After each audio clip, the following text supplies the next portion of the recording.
There and welcome to Vancouver Bass Players. Today I'm going to be talking with Dave Reimer. Dave Reimer is a local luthier and bass player, singer-songwriter, guitarist, pretty much all-around musician.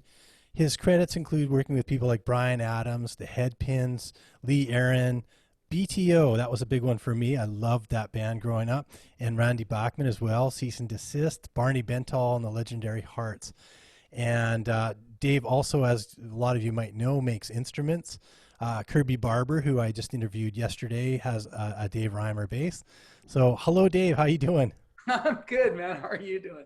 I'm doing great. And is that one of your instruments in your hands right there that you've It got? is actually. It's a rare thing that because I don't actually ever keep things for myself. Oh, I yeah. They tend to, and if I do, somebody goes, if I really like it, there's usually somebody who will say, you know, you got to sell me that. So, which I'm I very went, lucky. I'm really grateful for that. But I this is can one I agree. put together. Don't know if you're hip to these. This is a Hammond Dark Star.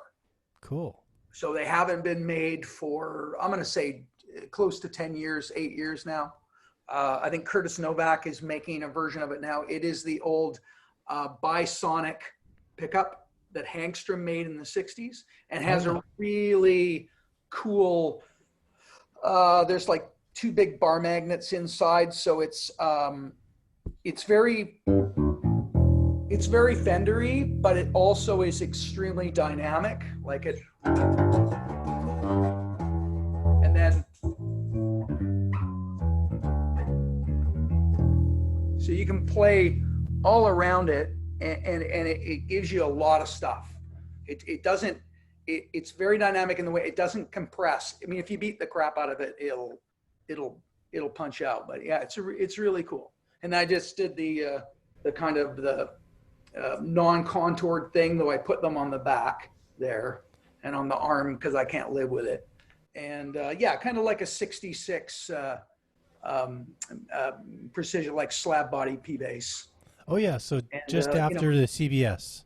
well, just before that, they did a Oh, real yeah. short run. That's the real famous one that they did in 66. John Entwistle had a few, and the guy from Ace Keffer from The Move had one, and the guy from the Tremolos had one. And yeah, it's a cool look. So what kind of wood do you use in that? I can see it's a white finish, but So this is swamp ash, nice and light. ah, And then I did like a white. It's a white wash with a plain lacquer. There's no yellowing or anything on it. That's kind of the color that in the mid 60s. That's kind of what it would have looked like. When you see it yellow, it's because it's yellowed. And then oh, yeah. later they kind of got a little darker, but they're actually quite white.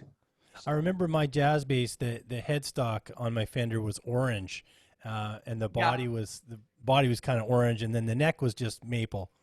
because the what they did, they started using polyester on the Yeah. necks, and then they wanted to seal the logos, so they'd spray nitrocellulose over top of the headstock, and then they also sprayed the bodies on top of the poly. Sometimes the poly paint. Sometimes they put nitro on that, so they go really yellow.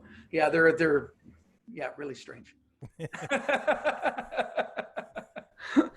You've got an interesting bridge on that bass too. There's looks like some extra piece or something on there. Well, I got this idea from the Sean Hurley model P bass that Fender made for him. I don't think he did it. He's a big mute guy, just like hunk of foam like that. But I don't. So I have a feeling that probably somebody in the custom shop when they were doing it said, I'll get that up there. You can see it better. Said, hey, how about a Jaguar mute? And so you pop it on. It's really Oh, handy. And like suddenly, and then like roll the tone. It's like,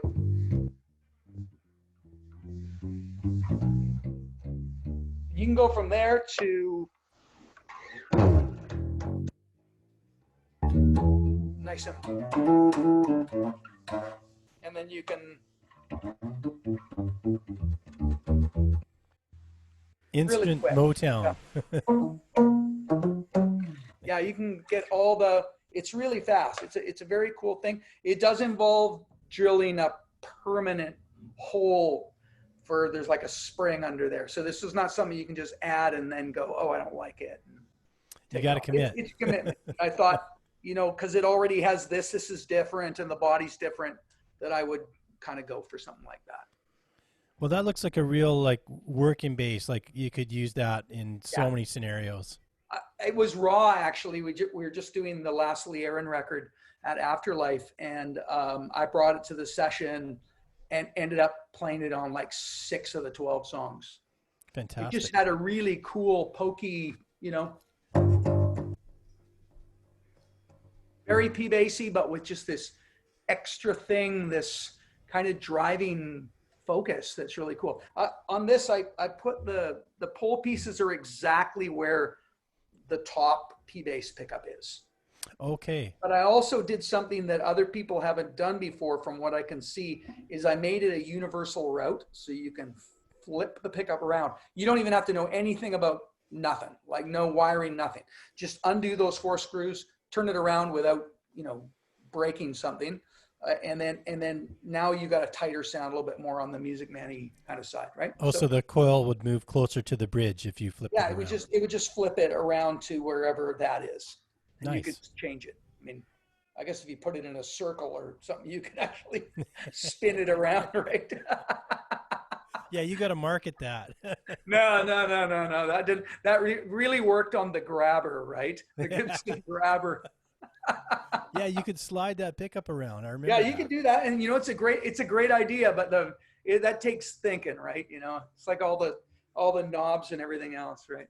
Yeah, it's a bit much, right? Yeah. Well, it's like any option, that a lot of people think, well, be great. Like I noticed a lot of cats, Kirby, you're talking about, the guy from Mother, he was playing a really nice Sadowski. Mike Young, sorry. Yeah. Mike, yeah. And so, you've got a couple jazz pickups, you've got a volume, you've got a blend, you've got a couple tone controls, and on that latest system, you have a passive tone, which is killer. You got everything. And I've played that same bass. I've owned a few of those. Like when we do like a lot of shows with Luthier and we're doing festivals, we're on like first couple bands, we're in the afternoon. It's a throw and go. It's like there's an SVT there. You don't really get a sound check. You go check, is the monitor working, everything else. And like, I don't use active basses that much. I don't really build them that often unless somebody does it. But man, having just that little bit of control, so you don't spend half of your 45-minute set messing with your stuff, is a lifesaver. To just go, man, it was just a bit brighter, or it's just, and then just to be able to focus on the gig, right? Like, I mean, you flew whatever to Ottawa for Canada Day or whatever it is, and then before you know it, the thing's over and you've been messing with your amp the whole time. You don't want to do that. Yeah, like a 20-minute set and you've got like a 5-second sound check and they kind of go, okay, it works. Yeah, it works. It just, exactly. So it is really great. Nice. Yeah, man. So when you build instruments, I've seen I think I've seen a lot of your most recent ones. Norm Fisher's bass sounded just fantastic, by the way. I just saw your clip of that. Thanks, man. Yeah, and I've played Kerry Galloway's jazz bass that you made, very, very lightweight, just a beautiful jazz bass. That one's an ash maple one, yeah. Yeah, that's my kind of formula. I love those woods and the way they sound for sure. Ash and maple just give it that snap that this bass doesn't have. This is more alder. Yeah, well, that's like Norm's. Norm's is just nice, light, alder body, very plain, lighter weight maple neck with a rosewood. I think it was Guatemalan or Honduran rosewood. Central American rosewood. Yep. None of them are really endangered. They're very Brazilian-ish, but you don't have to worry about that. They got a lot of the similar tones. There's so many great rosewoods from around there. I personally, I don't touch Madagascar anymore. They have pretty nasty logging practices. Yeah, I got this board. This is Madagascar that I bought from LMI, and that was a while back. Same here. I built a Yeah, couple things with it and I was really excited about it and it yeah, sounds incredible. yeah. And then I sort of found out about it and then it became harder to get. And it's kind of like, it's not endangered because it's just endangered or it's just poorly managed. Anyways, I don't want to get into anything. Maybe they're working on that. I don't want to point any fingers, but certainly you have to keep your eye on all this stuff. No, Right? it's a great thing, and we saw with sites, we saw sort of heavy-handedness where they would take away Sure. all the wood. So Yeah. I think there's a line there where you're being sustainable and Sure. well, equitable, Yeah. but you're not you're not harming the environment. So one thing I'm interested in, I found out about Indian rosewood is that they use it on tea plantations, and the rosewood grows up and Yeah. shades the tea. Yeah. So there's always going to be Indian rosewood around. It's too bad I don't like the sound of it better. It's beautifully and it's wonderfully managed. Actually, I Yeah. was just, I'll give everyone a tip. Don't rush out because I still need a few more boards. At Windsor Plywood, I was Yeah. there yesterday, and they have like 3 big stacks of beautiful, wide, base length long, perfectly quarter sawn Indian rosewood. And it's hard to get that long. And they've got a bunch. It's reasonably priced. And I just thought, the Indians have always had this together when Yeah. everyone else around the world, the Brazilians and everybody else, for whatever government reasons or whatever, they're kind of doing this or that or whatever. In India, they've really treated it really seriously. They like you say, it's all plantations. It's beautifully sawn. It's just so great. I can't say enough about it. Again, it's not my favorite wood. It's Mm. not always going to be my tonal choice, but as Yeah. far as the most responsible thing to do, you really have to watch these new species because you can come along with, oh, we're using grenadillo or whatever. Do you know where that comes from? Do you know what they're doing to get that? It may not be on a list now, but maybe it's worse than what Yeah. they're doing somewhere else. I mean, it's like Brazilian. It's not endangered because we use it. It's endangered because they tear it down with bulldozers to turn them into pastures to have cows for Yeah. McDonald's hamburgers. No offense to Yeah. anybody, but the point is, it's not because Luthiers have been busy building everything out of it. Yeah. You Like couldn't build enough bases to tear those all down. So you can barely go through this town couldn't go through a tree, like a big sized tree. I mean, I'm just kind of making them. I don't have all my numbers in front of me, but no, when that's right. if you stop and think about it, Yeah. like the furniture industry would go through, one table would have enough for 100 guitars practically, like fingerboards or 25 guitars or whatever it is.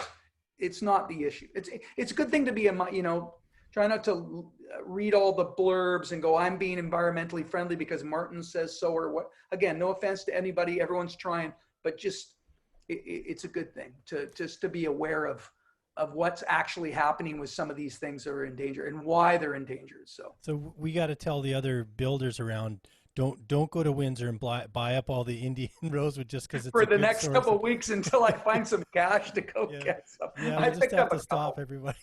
I try to mix it up. Anyways, it's all good. Well, one of the things I love is living in Canada. You can find such good wood and Oh, local sources. amazing. Good maple, big leaf maple if you want the figured stuff. Lots of alder for making bases. Sure, there's tons of it. It's all over the place.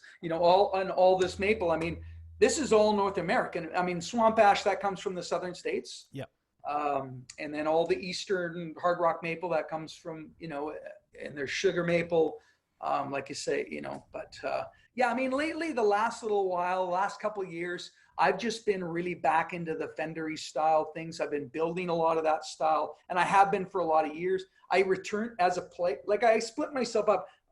I'm not a player and I'm not a builder. Like to me, I've always loved guitars as much as I've loved playing them. So yeah, it's the same. But there's lots of ideas that I have in different things and different styles. I'm building a Spectre style headless bass right now cool. with a neck through. I'm doing all that, and it'll have curved walnut sides, and I'm doing that for a guy, and then I've built a couple prototypes of a Dan Electro style, where they're all medite tops, and I do a lot of different stuff. I mean, but functionally, I don't like the idea of making weird oddball instruments that someone's going to look at and go, it's pretty, and then not play it. That hurts me as a builder. And you know what, you understand as a builder. I've played a number of your instruments. They're great. Oh, you make beautiful stuff. And it's kind of like, but the most important thing is to go, somebody plays that, right? You know, when I think of like somebody like Kirby or, you know, Rob Becker's had one of my very early, you know, F style, my PJ style. He plays that all the time. And he's got lots of great old stuff. But he plays that one on a lot of gigs. That makes me feel great. Kerry Galloway and a number of people, you know, that really makes a big difference to me. That's why I do it. You want Tyson to see Baco in Alberta has like 4 of my basses that he keeps going. I think he just swapped another guy who had one for another one today. So it's like they go back and forth, and sometimes it irks me that somebody's like swapping necks on stuff, but you have to get over it, right? Yeah, well, it's like being a cook, right? You want people eating the food, right? You want it to go. You do. Used, you know. And if the presentation is beautiful and you get some plate and it's this amazing thing and it's got this sauce and everything, but if you bite into that and it's really like, yeah, that was okay. You know, you want to go, you know, I love it if somebody goes, you know, it's so beautiful or whatever it is. But if you don't play it, if you don't pick it up and you don't groove, like if it doesn't, I just want to make guitars that feel like great old Fenders or great old whatever you like, you know, like, and that it makes you go, yeah, you know what? If I only had this, that would be cool. I'd be fine with that.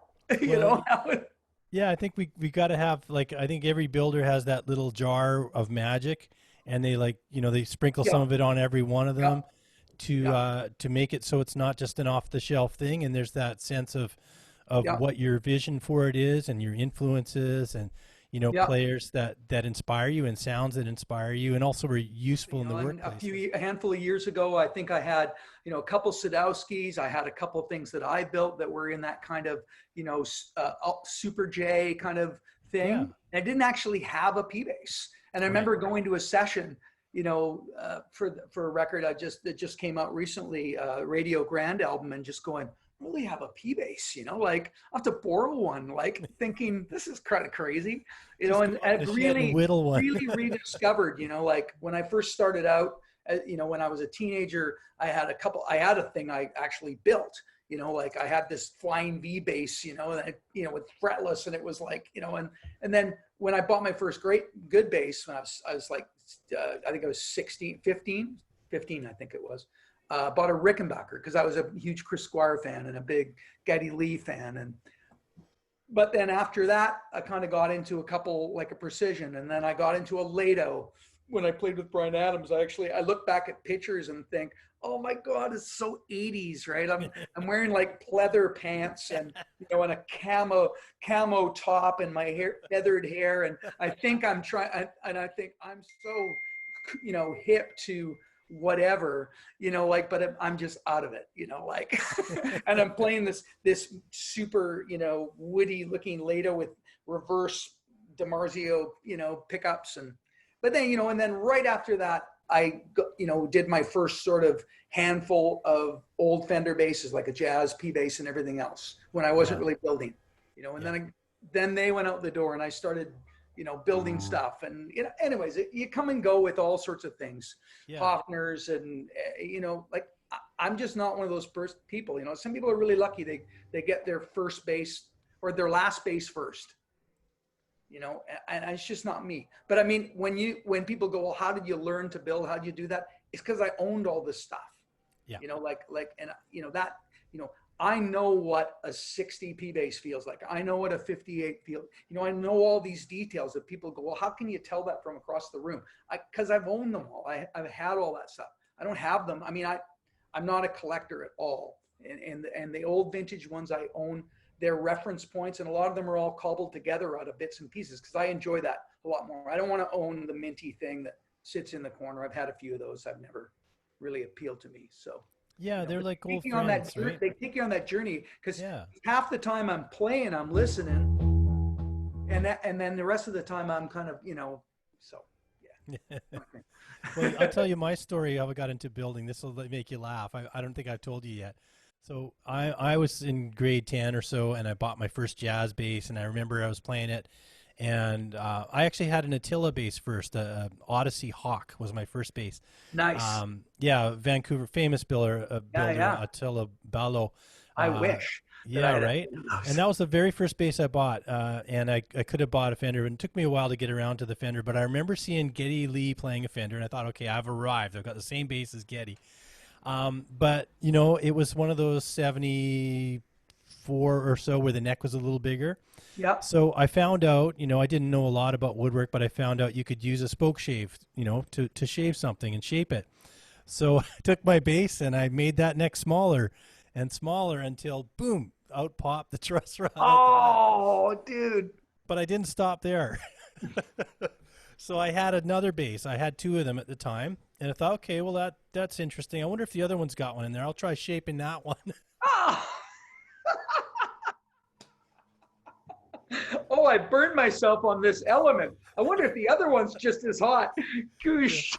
Maybe if I leave my hand on there longer, it won't burn. I don't know. Yeah, it won't burn, like, oh, they're like, Don't touch this button." Yeah, yeah. So it's almost like that search for the really great instrument drives a lot of builders, right? To sort of find Yeah, an advantage. And I think that's part of the gear search that we all get into. And I feel like I'm done my gear search. I've got stuff I'm really happy with. And it's yeah, basically like a 5-string jazz bass kind of deal for me when yeah, I play yeah. electric.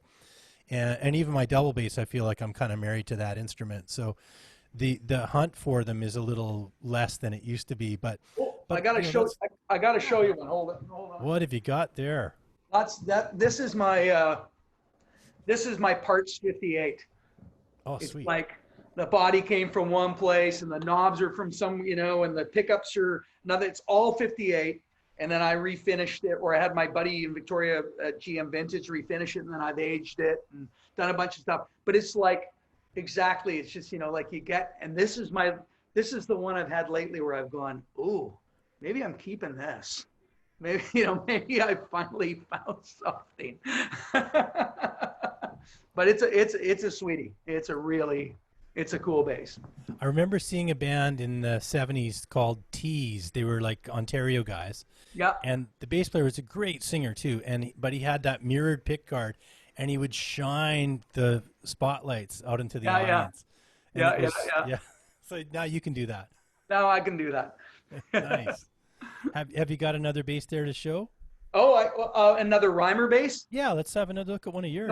Yeah. I just have No? that Okay. one. What else do I have? I've got this. Oh, this is fun. What have we here? This is same thing. It was local. It's a 61, but it Nice. was like painted two or three different colors over top of this. Had like a repro pick guard, repro pickups. Had the original bridge. Didn't have the knobs, and the neck had been painted all white at some point. So it's a beautiful piece of Brazilian. It's 61. So I refretted it, but it had really weird sort of pyramid frets, and it was really nasty. So I Oh, redid yeah. that. Hmm? I was gonna say I remember those. They're triangular frets. Yeah, where guys were like, yeah. So did that, refinished, had to do a full glue in fret job because everything, like the board was just so pooched, right? But it's a great neck. It's quite chunky, and I've got it tuned down right now because I was just doing a Lee Aaron track for something. And but anyways, redid the body. It's a one-piece ash body, super light. eBay. These were eBay pickups from somebody else, and then I rewound them because they were dead. Knobs. These came from Spyder. Oh, nice. We were talking before the interview about our influences, and of course, I again mentioned Spyder, and Spyder, and so that's Yeah. interesting that you've got some bass knobs that he sent you. Yeah. Oh, yeah. It's very cool. I had the honor of bringing back to life his 64 P bass, Oh, cool. which I think it would have gone. I think he played that. I've seen some old Street Art pictures, and then he got from Prakash John, because Prakash got a bunch of guys, Canadian guys, some cool basses because he was playing with Alice Cooper and Lou Reed, and he got Spyder or I think he paid for it. They weren't gifts, but he got that BC Rich that Spyder played. And at that point, I think I'd have to ask Ken what the deal was on that. Whether I think then he refretted it, like defretted it. So that was a fretless, and it was fretless I'd run into him, and he'd say, "Yeah, I've got this old P bass, I never play it, and got jazz in the back, and I think their necks racked and everything." I said, "Send it out to me, send it out to me."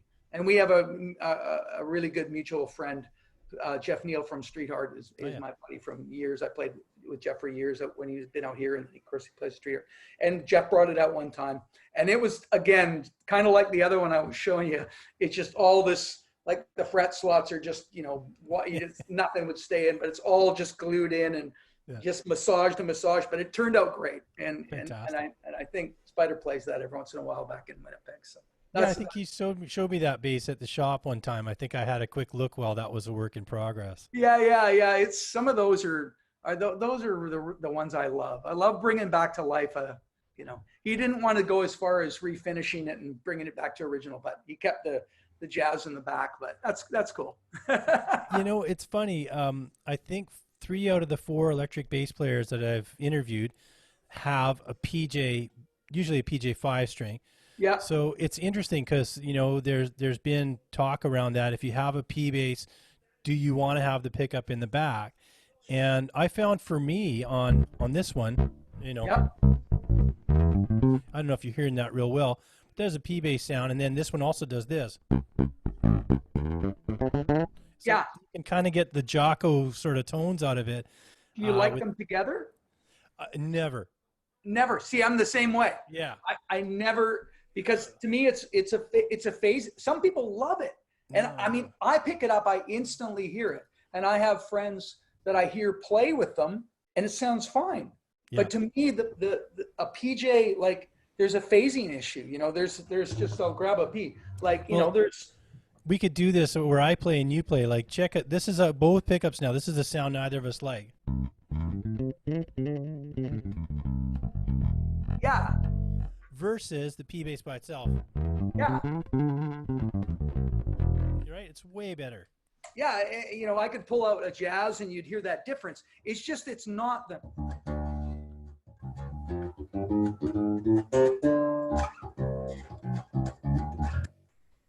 That's just classic. Alder, maple, P bass pickup. But, and like you say, you got that jazz. You put the two together and you get that thing where the phase relationship between here, the cancellation is one, and the phase is, this is different. And to me, they don't sound balanced. But so many great sounds, so many great players use it, and it is a sound. It's amazing. It's funny. We're getting this just now. This is like, okay, ultimate bass geekdom. Yeah. Pickup placement. So I remember, I've had that conversation around jazz basses, and I love the wide distance. So in the 70s, I think probably by accident, they started moving that back pickup toward the bridge. And the cancellation means that the frequency that gets canceled is a little higher on a jazz bass. Right. And for me, that's the magic sauce. Yeah. Well, you know why they did that? Because the other, there used to be a mute on the original jazz bass. Right. It took up a certain amount of space, and they put that pickup, and it actually, it's, that's where it is on a 60s jazz. But it always meant that it stuck out of the cover just slightly. Oh yeah. So all that CBS did, as far as I'm concerned, they didn't have any magic or tone or anything. They just pushed it back so that it went under the cover and looked pretty.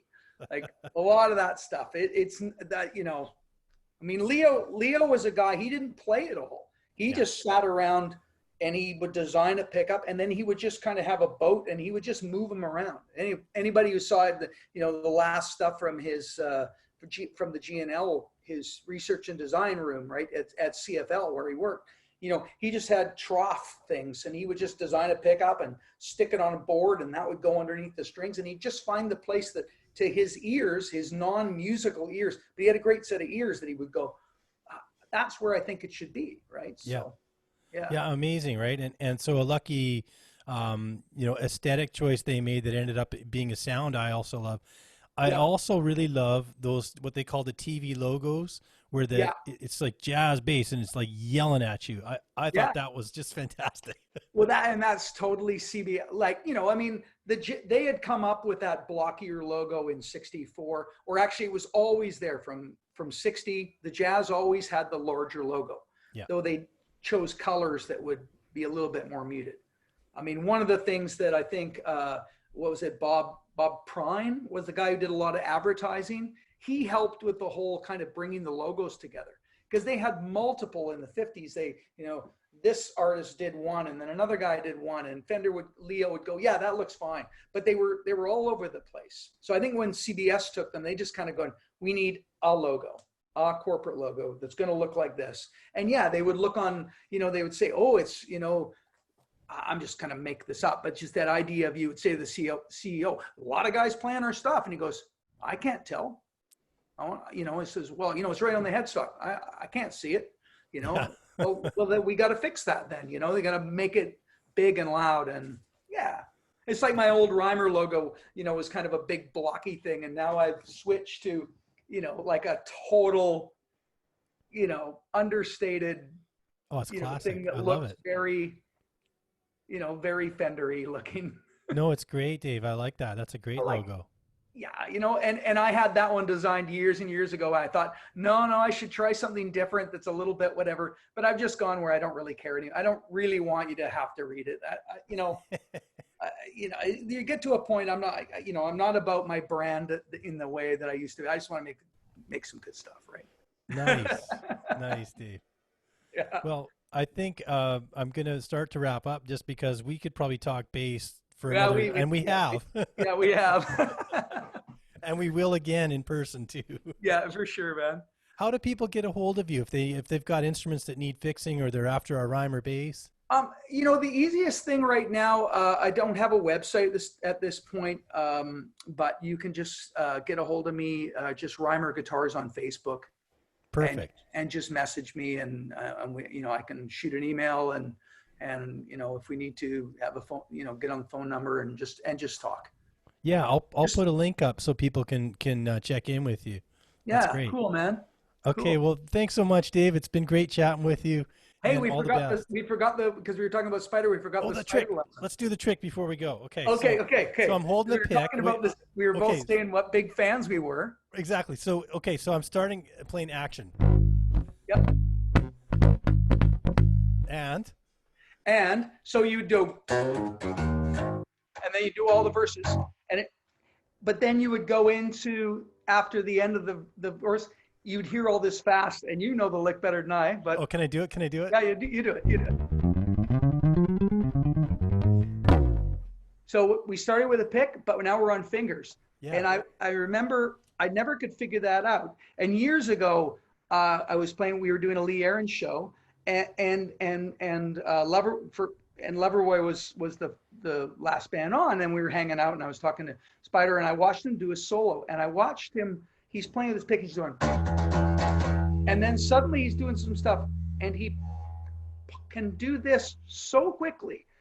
The pick is right there, and then he's just going, and he's doing, and then he flips it so fast, and or whatever, but he can do it like, he could weigh in on this, but I don't even think he knows how fast he can do it. But he literally goes between. So we always see these on these bass forums and different thing. Never play bass with a pick, or only play with your fingers, or always play with a pick. But you know what? Just do it. Whether you're slapping or whatever, or tapping, or playing with your thumb. But yeah, that is a cool one. If you could get that together, and then there you go. There. Nice. We'll all go home and we'll work on that one. I'm practicing it right now, Dave. Okay, great. Thanks to so talk much, to you, man. man. Great to talk to you too, Dave. All the best. Yeah, you too. I'll take care of yourself. Bye. Okay.